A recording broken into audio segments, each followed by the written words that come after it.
of Venezuela and kidnapping Maduro, he made his first appearance in a U.S. court yesterday. And there, he pled not guilty to the 4 charges that were laid out against him, including narco-terrorism conspiracy, cocaine importation conspiracy, and possession of machine guns. Right, and when he showed up to court, you had Maduro introducing himself as the president of Venezuela and insisting that he is a prisoner of war rather than a defendant. Right, and that's a key distinction that he made for a number of reasons. First, it sends a message and makes an argument that the raid on Venezuela was not a law enforcement operation, it was a military action. And by claiming to be a prisoner of war, Maduro is saying that his treatment should be dictated by international law and the Geneva Convention, rather than face the accusation of personal wrongdoing in a trial under U.S. civilian laws. And with that, it looks like Maduro's legal team, which includes D.C.-based attorney Barry Joel Pollack, is going to argue that Maduro was in fact detained illegally. But there, I got to stress, you have legal experts saying that it's going to be a very tough sell, saying that federal courts, quote, generally decline to interfere with the means of arrest. But that is also just one path for what has been described as an incredibly legally complex case. And so even more likely is that we're going to see Maduro's status as a head of state in an argument for immunity pop up at some point. Though even that could prove difficult for Maduro's defense team, because there's a precedent for the U.S. government bringing the leader of another country to trial, but it's also pretty rare. But also, like a lot of things happening right now are rare. But this case right here, it's being heavily compared to the early 90s prosecution of Panama dictator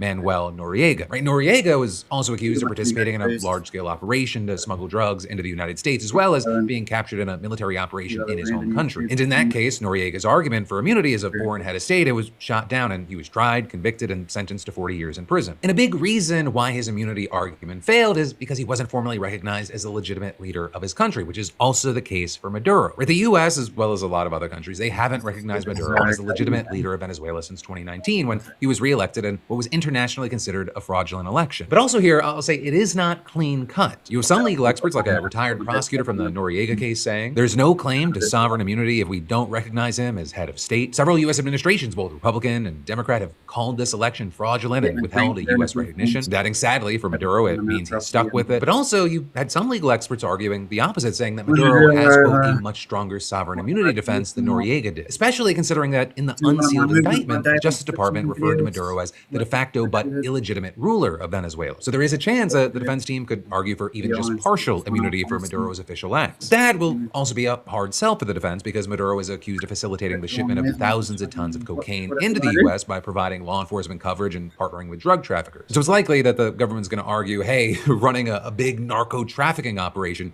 is not an official act. But that also means that we're likely going to see that argument of immunity in any form being litigated all over again, and maybe all the way up to the Supreme Court. Really, that's just the tip of the iceberg regarding complications that this case might face. While the structure will likely look similar to any standard criminal case, it's very likely going to be even slower than we're used to, especially considering that some of the evidence, it may come from intelligence sources or be classified, which means that the process of discovery or evidence shared between the prosecutors and defense team, it could take a long time. And with that, you had a law professor from Duke explain it. The government may not want to use any classified information at trial, but that doesn't mean that the government doesn't have an obligation to turn over some classified material potentially if it's exculpatory or otherwise is discoverable under the federal rules. There's then also the issue of witnesses, with one former federal prosecutor on a case against high-ranking Venezuelans explaining that drug trafficking cases can be harder to prove because of their reliance on witnesses within the drug trade itself. Saying you're going to have to get somebody in the room with him who says he knew about it, he allowed it to happen, or that he did something more. Which then also brings up a whole new issue of security. But regardless, it seems that the prosecution is very confident in its case, with several former prosecutors saying that the Justice Department would only move to capture and indict Maduro if they believed that the case was strong enough. And so at least for now, one of the big questions is whether or not this is going to go to trial. Maduro has pled not guilty, but there's also time to reach a plea agreement. And considering that he's potentially facing a life sentence for the conspiracy charges plus decades for the weapons violations, he might be driven to take that option. But then also, if this case does go to trial, it's definitely not going to be soon. You've got legal experts saying that with all the hurdles, the trial at the very least won't take place this year. And then, while Maduro's being prosecuted in the U.S. and you have people taking to the streets saying the dictatorship is over, the members of his inner circle, they just remain in power. And that even includes his interior minister and defense minister, who have both been indicted in the U.S. on drug smuggling charges. Or with the Trump administration offering multi-million-dollar rewards for information leading to their arrest or conviction. And then, of course, you have Maduro's vice president, right? His number 2, Delcy Rodriguez. And she was sworn in yesterday as the country's interim leader, even winning an endorsement from Maduro's own son, who promised his unconditional support. Which is even crazier when you remember that she's also the currently preferred choice of the Trump administration, which may or may not be connected to the fact that she may be the leader that the oil industry wanted in Venezuela all along. You see, she's the daughter of a leftist militant who once orchestrated the kidnapping of an American businessman and died in 1976 after being tortured in prison by state security forces. And that was an experience that is said to have shaped her worldview and eventually led her to work in the successive governments of former President Hugo Chavez and then Maduro. Right? And you have her former colleagues and U.S. officials describing her as a ruthlessly ambitious and Machiavellian political operative. With her then, over the years, working her way up to foreign minister and then economic and finance minister. And then in 2024, after Maduro's widely contested re-election, she was named Minister of Petroleum and Hydrocarbons, putting her in charge of the National Oil Company, a position where she apparently made a very, very big impression. And you had Bloomberg reporting that executives, lawyers, and investors tied to the oil industry all made the case to the White House that she was the person to replace Maduro. Right? And specifically, according to reports, she impressed them by navigating Venezuela's industry through international sanctions, economic pressures, and internal mismanagement. Right? And it's led many of these people to believe that she could stabilize Venezuela's economy and pave the way for American business interests faster and more effectively than someone like Maria Corina Machado, the country's opposition leader. And so in addition to that thinking, you had Trump's inner circle apparently basing their decision on factors such as a classified CIA intelligence analysis that looked at what might happen if Maduro was no longer president. Right? In that report, it determined that members of Maduro's regime, including Rodriguez, would have the best chance of facilitating a stable transition. Whereas Machado or Edmundo Gonzalez, who's widely seen as the actual winner of their 2024 election, would have a harder time due to greater pushback from pro-regime security services, drug trafficking networks, and political opponents. So notably here, I'll say, reports said that Trump also had another reason for not wanting to work with them. You see, during Trump's first term, his maximum pressure sanctions campaign, along with other diplomatic efforts, they were aimed at creating the conditions for Venezuela's opposition to rise up and remove Maduro from power. But obviously, that just didn't happen. And according to Juan Cruz, who served as the top White House official handling Latin American policy at the time, Trump blamed the opposition, saying Trump sees them as losers as they failed to deliver. And adding it's an opposition that he sees as unimpressive and having come up short, so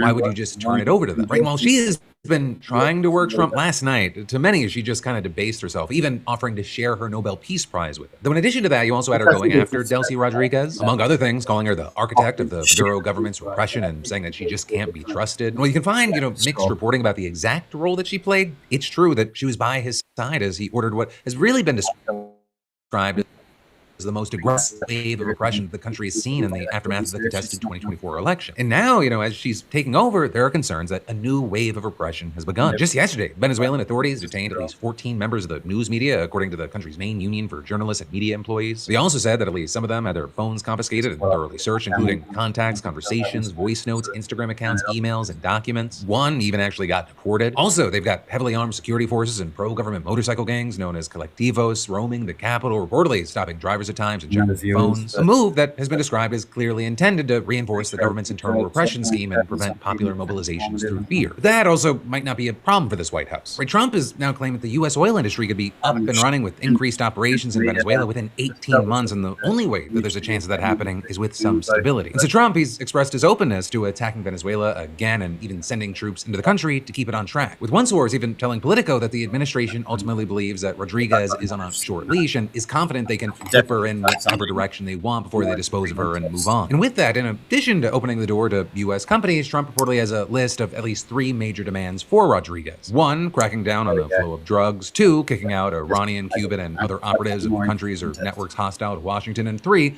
stopping the sale of oil to U.S. adversaries. Also, I'll say it's been reported that the U.S. is asking that Americans held prisoner in the country be released. But also, people familiar with the Trump team's discussions have reportedly said that they weren't aware of any demand that other political prisoners be free. And actually, the lack of such a demand there, it worries some and even Republican foreign policy circles who fear the U.S. won't follow through on efforts to bring about new leadership. Because while U.S. officials reportedly expect Rodriguez to eventually facilitate free elections and step aside, that's apparently a much lower priority. Even Trump himself saying that there's no way that elections could be held anytime soon, saying we have to fix the country first. And with that, you've had White House Deputy Chief of Staff Stephen Miller trying to bridge the gap between Trump's claims that the U.S. will be running and in charge of Venezuela and Secretary of State Marco Rubio's explanation that the U.S. will just be applying leverage. We have the United States military stationed outside the country. We set the terms and conditions. We have a complete embargo on all of their oil and their ability to do commerce. So for them to do commerce, they need our permission. For them to be able to run an economy, they need our permission. So the United States is in charge. The United States is running the country. And then in response to that, you had the likes of Senator Bernie Sanders saying that Mr. Miller gave a very good definition of imperialism. But with all that, like we talked about yesterday, this isn't just about Venezuela. Colombia, Mexico, and Cuba, they've all been named, but maybe the most shocking threats have been made against Greenland, an autonomous territory of Denmark, which very notably isn't just strategically located, but also has huge amounts of rare earth minerals used for making batteries, cell phones, electric vehicles, and other high-tech products. Right? And some scientists even believe that parts of the country might hold massive oil and gas deposits. States. Though notably, Greenland's government gave up trying to access it due to environmental risks and concerns about commercial viability. But as far as the Trump team, they've just been getting more and more aggressive in their rhetoric. Or with Stephen Miller, for example, essentially claiming in that interview that Greenland and by extension, its resources rightfully belong to the United States and that the Trump administration could seize the territory if it wanted, while also arguing nobody's going to fight the United States militarily over the future of Greenland. And all of that is, we know that Trump has refused to rule out military action, and it's far from clear that Denmark and its allies wouldn't defend its territory. And with all this, you had the Danish PM warning that a U.S. attack would lead to the end of NATO, saying the international community, as we know it, democratic rules of the game, NATO, the world's strongest defensive alliance, all of that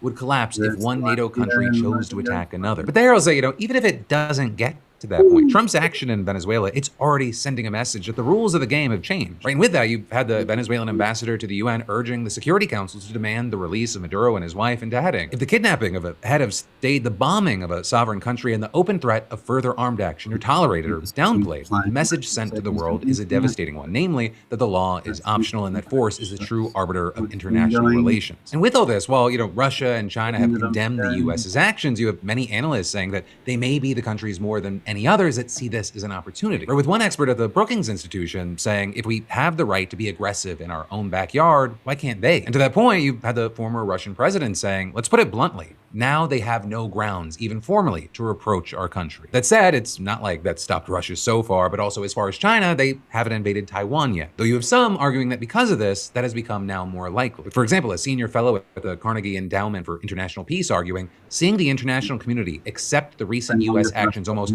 certainly reinforce Beijing's belief that a move against Taiwan would be far easier for the world to swallow. Though with that, some have also argued that Trump's actions in Venezuela actually won't have any real impact on China's calculations regarding Taiwan. The one big reason with that being that an attack would likely be more costly, especially since the aim would go beyond kidnapping its leader. But at least regarding China, I'll say that the big kind of thing that I'm looking at is when Xi and Trump are supposed to meet in April. If that gets canceled, I think all bets are off, but I think right now the Chinese are trying to do some calculus, or maybe more in a wait and see position regarding what happens in Venezuela first. But, with everything we just talked about, I gotta pass the question off to you. What are your thoughts, opinions, and reactions? Please let me know them in the comments down below. There was a lot of moving pieces, a lot of craziness, but I always really love to see where your mind's at. And then there's more news we've got to dive into in a minute. But first, let me say, raise your hand if you've been putting off a dental cleaning, checkup, or literally any doctor or self-care appointment. Because you're not alone, right? Something feels off and the routine's always the same. You Google it, you panic a little, convince yourself it's probably fine, and then you move on until it's not. But, this year, let's do it better and actually book those appointments.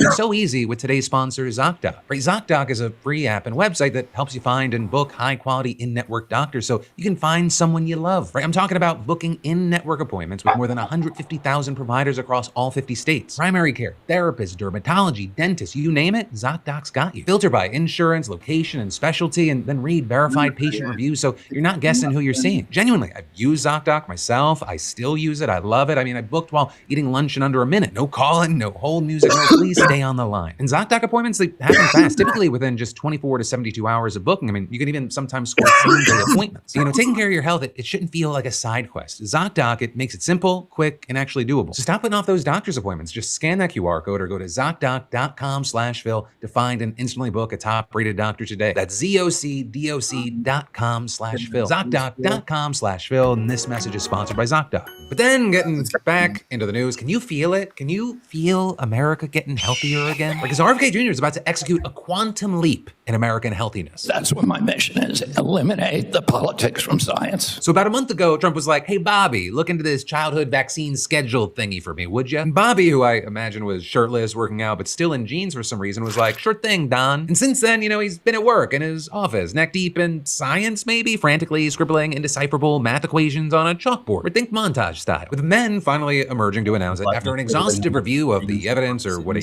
calls evidence. The data just so happens to totally confirm what he already believes. So from now on, the total number of vaccines recommended for all children have been reduced from 17 to 11, which is also kind of weird because weren't kids previously getting like 80 shots? You have a little child, little fragile child, and you get a vat of 80 different vaccines, I guess, 80 different blends, and they pump it in. But anyway, of the 11 shots, it includes things like measles, rubella, polio, tetanus, HPV, chickenpox, among a few other things. Right, and the 6 shots getting kicked off the list are for influenza, RSV, hepatitis A, hepatitis B, rotavirus, and meningococcal disease. Right, and that even though RSV is the leading cause of hospitalization in American infants. And all of this, notably, it comes after RFK's hand-picked vaccine advisory panel also sharply restricted its COVID vaccine recommendation for most Americans a few months ago. COVID vaccines are inappropriate for 6-year-old children who basically have a zero risk from COVID. Now, with all this, as you might imagine, the evidence that's been marshaled by RFK and his minions to justify this change, it's been described as questionable. But they claim that despite recommending significantly more shots than any other peer-developed nation, the United States has lower vaccination rates and childhood health outcomes. And you had them citing Denmark in particular because it only immunizes kids against 10 diseases. Or you have public health experts refuting that, pointing out that apart from 1 or 2 exceptions, the U.S. vaccine schedule was nearly identical to those of Canada, Britain, Australia, and Germany. And as for the ones that diverge from us, they're often responding to specific conditions unique to their countries. So for example, Japan excludes some vaccines that the US recommends, but it also includes others that the US doesn't, like a shot for Japanese encephalitis. And even in Denmark, they exclude some vaccines, not because they're unsafe, but because they're just too expensive, given that Denmark provides universal health care as a population 2% the size of ours and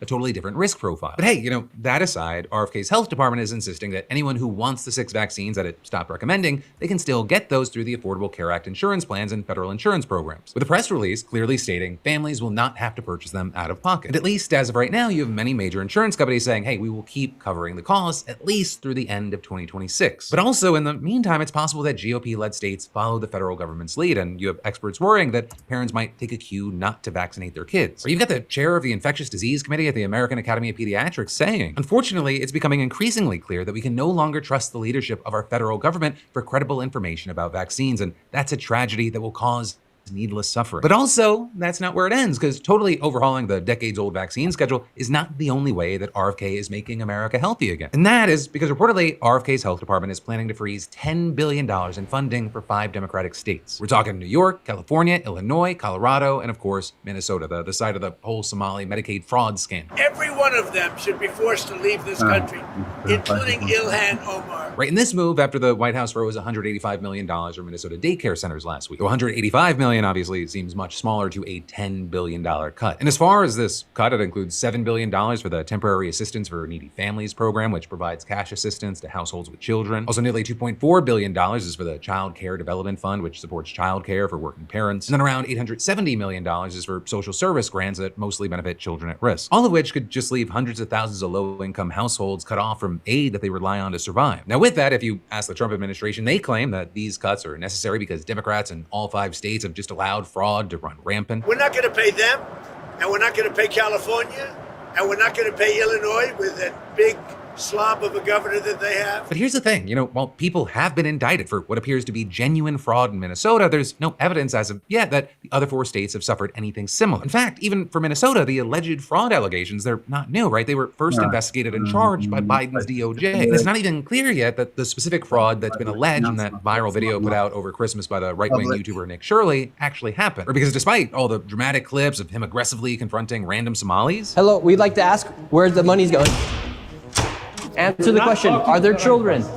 There's no children inside this building. You have experts noting that he's presented little in the way of concrete evidence. And when state investigators visited the daycare centers spotlighted in the video, reportedly they were all operating as expected. But regardless, all of that then brings us to Minnesota's Governor Tim Walz. Because in just a year, Walz went from running to be vice president of the United States to announcing yesterday that he wasn't going to seek re-election. With him saying in a post announcing his decision, Minnesota has to come first, always. Today, I'm proud of the work we've done to make Minnesota the best place to live and raise kids. With him then going on to mention how widespread fraud in the state has become a major problem. It was also more than a fiscal problem, with Walz adding that we now see an organized group of political actors seeking to take advantage of the crisis. Adding, I won't mince words here, Donald Trump and his allies want to make our state a colder, meaner place. Saying we've got Republicans here in the legislature playing hide and seek with whistleblowers. We've got conspiracy theorists, right-wing YouTubers breaking into daycare centers. We've got the president of the United States demonizing our Somali neighbors and wrongly confiscating childcare funding Minnesotans rely on, saying it's disgusting and it's dangerous. Right, and the rest of the statement touching more on how the Trump administration has canceled childcare payments to Minnesota in relation to allegations of widespread fraud across the state, with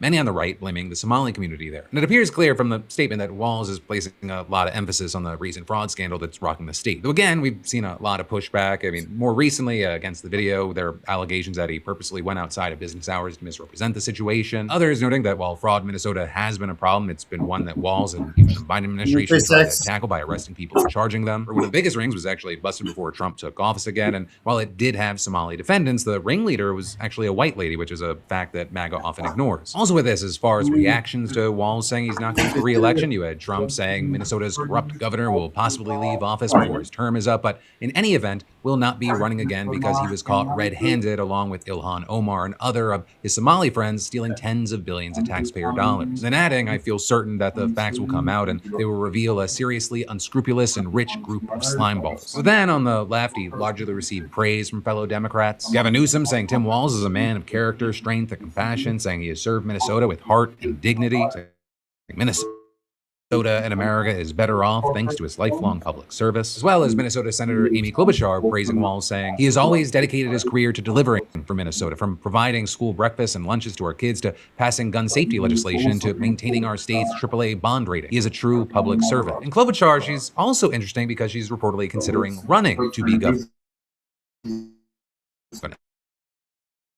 Now, say whether it's her or someone else, it is going to be one Americans candidates, and it includes the My Pillow founder. I mean, 2026 is going to be quite a year, y'all. And then there's more you need to know, more we need to dive into in just a minute. But first, let me take a second to sponsor myself, because right now, on beautifulbastard.com, we are restocked with our signature collection and revamped prints. Right over the break, we were working with our manufacturers, not only to make sure that, you know, the shirts and the hoodies, they were top notch, but also that the prints on them were even better. Really vibrant, longer lasting, even when you don't follow the washing instructions like I don't. And so right now, you can snag our new Thriving gear. For me, it's a sarcastic wear, along with our emotionally exhausted line. God is